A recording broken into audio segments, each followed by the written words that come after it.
بسم اللہ الرحمن الرحیم. السلام علیکم. انفو نیوز نیٹ ورک کے ساتھ میں ہوں اقرا لیاقت. جی تو آج ہمارے ساتھ موجود ہیں اسپورٹس ڈیولپمنٹ فاؤنڈیشن کے CEO محمد عامر بلال. ہم ان سے ان کی ذاتی زندگی کے بارے میں جانیں گے اور ان سے یہ پوچھیں گے کہ اسپورٹس ڈیولپمنٹ فاؤنڈیشن کا خیال ان کے ذہن میں کیسے آیا اور وہ کب سے اس فیلڈ میں ہیں اور وہ کیسے کام کر رہے ہیں. السلام علیکم. جی وعلیکم السلام اقرا. کیسے ہیں عامر صاحب؟ آپ ٹھیک ہیں؟ بہت شکریہ Iqra. Thank you for coming and having me on your show. Okay, sir. Thank you for giving your precious time. Sir, first of all, I want to ask about your personal life. کب پیدا ہوئے، کتنی education کی، کہاں سے آپ کا تعلق ہے، فیملی بیک گراؤنڈ کیا ہے، کائنڈلی اس کے بارے میں بتائیے گا. اقرا میں لاہور سے تعلق رکھتا ہوں پرائمریلی، لیکن میری ساری ایجوکیشن راولپنڈی اسلام آباد میں ہوئی. اسکول یہاں میں سر سید اسکول میں پڑھا، گورنمنٹ کالج میں پڑھا. اس کے بعد میں پنجاب یونیورسٹی لاہور سے میں نے MBA کیا، اور اس کے بعد میں اعلیٰ تعلیم کے لیے اسپین چلا گیا، جہاں سے میں نے اسپورٹس ڈیولپمنٹ میں اپنی MPhil کی. اور اس کے علاوہ میں میڈیا مینجمنٹ میں رہا بہت عرصہ. میں national commission for human development کا میں نے میڈیا سیٹ اپ کیا، پاکستان کرکٹ بورڈ کا میڈیا ایڈوائزر رہا. میں نیشنل لیول کا باسکٹ بال کا کھلاڑی ہوں اور رہا، اب تو نہیں ہوں، اور لیکن ایک کوالیفائڈ کوچ ہوں انٹرنیشنل اولمپک کمیٹی کا.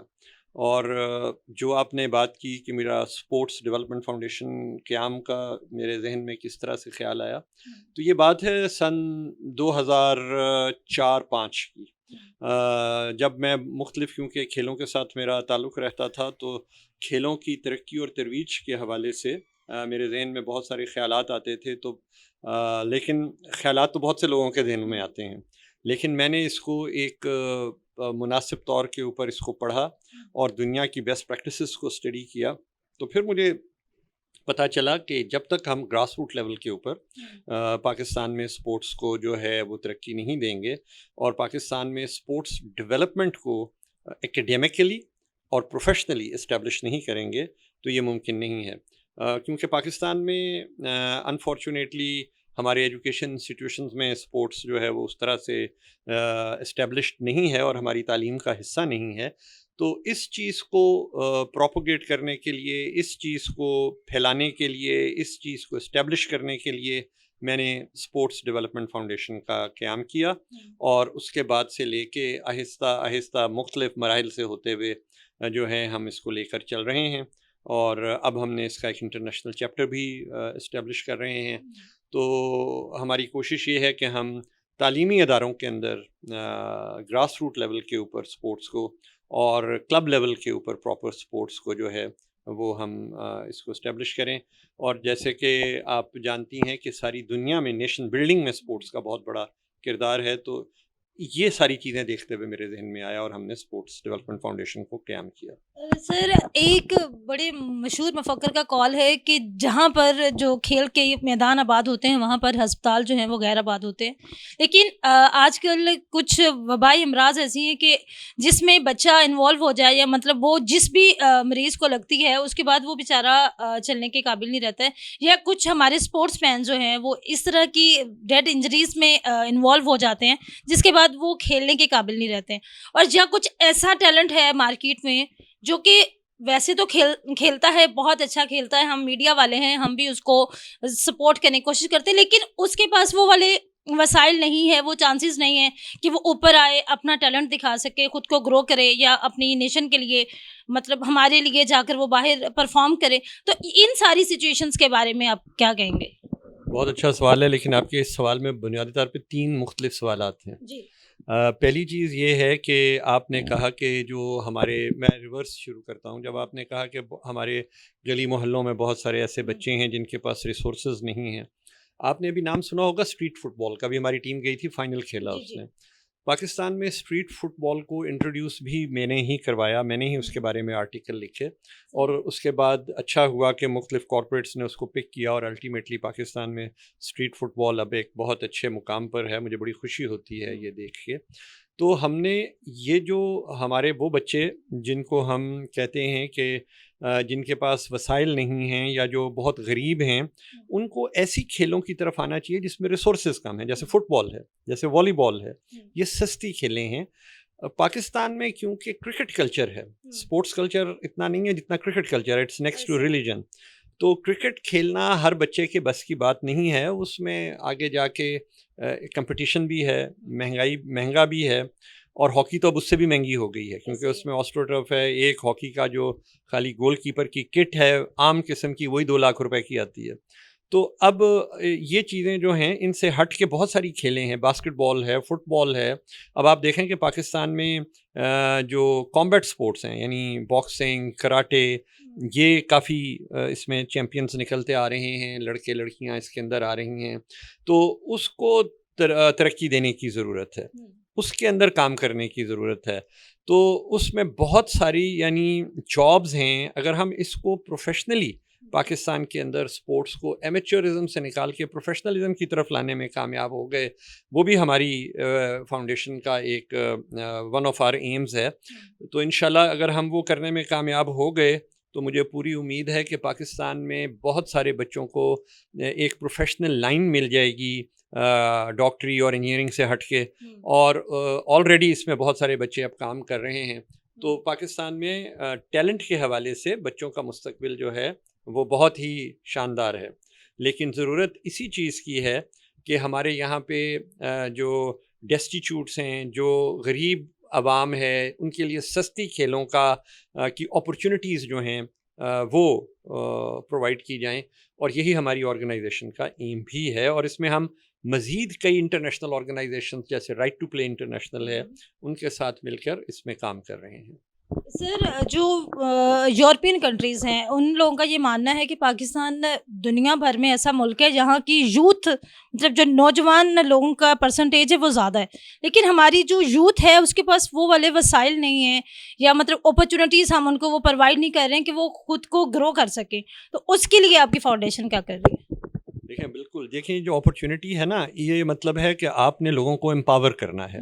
امپاورمنٹ آتی ہے تعلیم سے، امپاورمنٹ آتی ہے ہیلتھ پرووائڈ کرنے سے، امپاورمنٹ آتی ہے اسپورٹس اپرچونٹیز سے.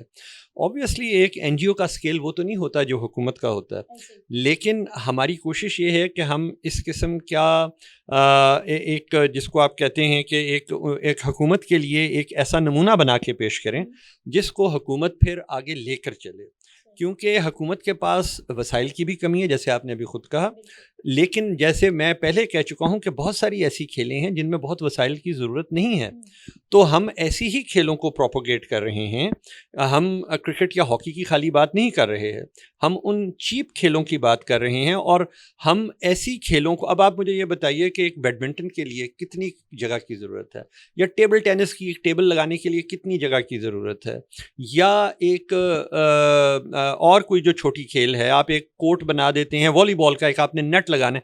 آپ گاؤں میں چلے جائیں، آپ کو پاکستان کے رورل ایریاز میں سب سے زیادہ والی بال کھیلتے ہوئے لوگ نظر آئیں گے. کرکٹ تو ہے ہی ہے، کرکٹ تو قبرستانوں میں بھی کھیلا جا رہا ہے، لیکن سب سے زیادہ آپ کو جو کھیل ملے گی پاکستان کے اربن ایریاز میں وہ والی بال ہے. لیکن اب ضرورت اس چیز کی ہے کہ والی بال فیڈریشن کے پاس ایسے لوگ موجود ہوں، ایسا ٹرینڈ ہیومن ریسورس موجود ہو جو پراپر ٹیلنٹ ہنٹنگ کرتا ہو. ویسے مجھے یہ خوشی ہے آپ کو بتاتے ہوئے کہ پاکستان میں والی بال کا بھی معیار بہت بہتر ہوتا چلا جا رہا ہے، اور پاکستان کے بہت سارے والی بال کے پلیئرز باہر لیگز کھیلتے ہیں. تو اس طرح کی چیزوں کی ضرورت ہے. تو کوئی وجہ نہیں ہے کہ پاکستان کے اندر جو ہے ہماری یوتھ کو، جو کہ آپ نے جیسے خود کہا اٹس مور دین 60%، ہم ایک یوتھ اورینٹیڈ کنٹری ہیں. تو سپورٹس جتنی ہوگی اس میں نہ صرف یہ کہ ہماری صحت کا معیار اچھا ہوگا، بلکہ ہمارے عوام میں لائف سکلز بنیں گی. تو لائف سکلز جو ہیں وہ بڑی امپورٹنٹ ہوتی ہیں کہ ڈسپلن آئے آپ کے اندر ٹیم ورک پیدا ہو، آپ کے اندر ایمپتھی لوگوں کے لیے پیدا ہو، ٹھیک ہے، آپ کے اندر جو ہے وہ مل جل کے کام کرنے کا جذبہ پیدا ہو، آپ پولرائزڈ نہ ہوں. تو یہ ساری چیزیں سپورٹس جو ہیں وہ آپ کو زندگی میں سکھاتی ہیں. تو بہت اہم حصہ ہے زندگی کا. شوقس آتے ہیں آپ کو لائف میں. میں اپنی ذاتی زندگی کے حوالے سے اگر یہ آپ کو ایکسپیرینس بتاؤں کہ میں نے میرے ہر کسی کی زندگی میں ڈفرینٹ پرابلمز آتی ہیں، تو سپورٹس نے مجھے بہت سہارا دیا میری ذاتی زندگی میں. سر کیا سہارا دیا؟ کوئی جو ایسا انسیڈنٹ ہوا جس کی وجہ سے آپ سپورٹس میں اتنا انوالو ہو گئے کہ اب without sports you are nothing? دیکھیں اس طرح سے تو بہت ساری چیزیں ہیں، کیونکہ اسپورٹ سے تو میرا کیونکہ شروع سے تعلق تھا. میری اپنی لائف میں کچھ ایسے کرائسس ہوئے. I lost my wife, I lost so many other things زندگی کے اندر ہوتی ہیں، تو وہ آپ کے لیے بہت ایک کرائسس کی سچویشن ہوتی ہے. تو اگر میں سمجھتا ہوں کہ اگر میں اسپورٹس مین نہ ہوتا تو میں اوور کم نہ کر پاتا ان زندگی کے ان حادثات کو، اور میرے لیے وہ ایک نارمل لائف گزارنا شاید ممکن نہ ہوتا، کیونکہ بہت سارے لوگ اس میں ٹوٹ پھوٹ کا شکار ہو جاتے ہیں. تو مجھے تو بہت سہارا دیا ہے اسپورٹس نے، اور میرے دوستوں کے علاوہ اگر کوئی چیز میں سمجھتا ہوں کہ میری زندگی میں سب سے امپورٹنٹ رہی ہے تو وہ اسپورٹس ہے. سر آپ نے اپنی وائف کا ذکر کیا تو تھوڑا ذاتی سوال ہے، کیا آپ نے یہ جو آپ کی مطلب شادی تھی وہ لو میرج تھی یا ارینج میرج تھی؟ ہمارے وقتوں میں تو بھائی ارینج میرج ہی ہوا کرتی تھی. مطلب لیکن آپ کی ارینج ود لو تھی کیونکہ آپ کو شادی کے بعد لو ہوا تھا؟ جی آبویسلی یہ دیکھیں زندگی میں جب آپ ایک دوسرے کے ساتھ زندگی گزارتے ہیں اور آپ کا شریک حیات اگر اچھا ہو تو محبت ہو جانا تو ایک یقینی سا ایک عمل ہوتا ہے. تو سر آپ اپنی وائف کے بارے میں کچھ چند اشعار کہنا چاہیں گے؟ دیکھیں شعر و شاعری کا اس وقت تو میں کچھ خاص وہ سر کچھ نہیں کہہ سکتا. دو چار میں صرف یہی کہہ سکتا ہوں اس وقت کہ میں نے اپنی زندگی کا ایک بہترین ساتھی جو ہے وہ کھویا ہے، تو اس کی کمی میں ہمیشہ محسوس کرتا ہوں. اور جہاں پر بھی اب اللہ نے ان کے لیے ان کو اللہ تعالیٰ ان کی درجات بلند کرے، تو یہی میں کہہ سکتا ہوں اس وقت. اور تو میرے ذہن میں اس وقت کوئی ایسی چیز نہیں آ رہی ہے جو میں کہہ سکتا ہوں. چلے بہت شکریہ. ہمارے ساتھ موجود تھے عامر بلال صاحب جو کہ STF کے CEO ہیں، وہ ایک اسپورٹس مین ہیں. انہوں نے بہت اچھی باتیں کی. انہوں نے بتایا کہ ایک اسپورٹس مین کی زندگی میں کس طرح کی سچویشنز آتی ہیں اور وہ اس کو کس طرح سے ہینڈل کرتا ہے، اور سپورٹس ہماری پریکٹیکل لائف میں اور ہمارے معاشرے پر کس طرح سے اثر ڈالتی ہے. اگر سپورٹس ہے ہمارے زندگیوں میں کھیلوں کا، اگر ہمارے میدان آباد ہیں تو جو ہسپتال ہوتے ہیں وہ غیر آباد ہو جاتے ہیں. ہمیں چاہیے کہ ہم جو آن لائن ایکٹیویٹیز ہیں یا موبائل فونز ہیں یا کچھ اس طرح کی ادر ایکٹیویٹیز ہیں ان کو چھوڑ کر اگر تھوڑا ٹائم ڈیلی واک کریں، ورزش کریں یا کچھ ٹائم سپورٹس کے لیے نکالیں تو انسان بہت ساری جو ذہنی اور دماغی جو دباؤ وہ محسوس کرتا ہے اس سے بھی نکل سکتا ہے، ایک اپنے آپ کو ریلیکس فیل کرتا ہے. میں دیکھنے والے سے یہی کہوں گی کہ اسپورٹس کو اپنائیں، ڈیلی واک کریں، ورزش کریں. اس سے آپ کی صحت بھی اچھی رہے گی اور آپ کے خاندان کی نشو و نما بھی اچھے سے ہو سکے گی. امید کرتی ہوں آپ کو آج کا پروگرام پسند آیا ہوگا. انفو نیوز نیٹ ورک کے ساتھ اقرا لیاقت اور کیمرہ مین شاہد علی کو دیجیے اجازت. مزید ویڈیوز دیکھنے کے لیے میرے چینل کو کیجیے لائک، سبسکرائب اور اپنے دوستوں کے ساتھ شیئر کیجیے، اور ویڈیو پہلے پانے کے لیے بیل آئیکن کو پریس کیجیے. اللہ حافظ.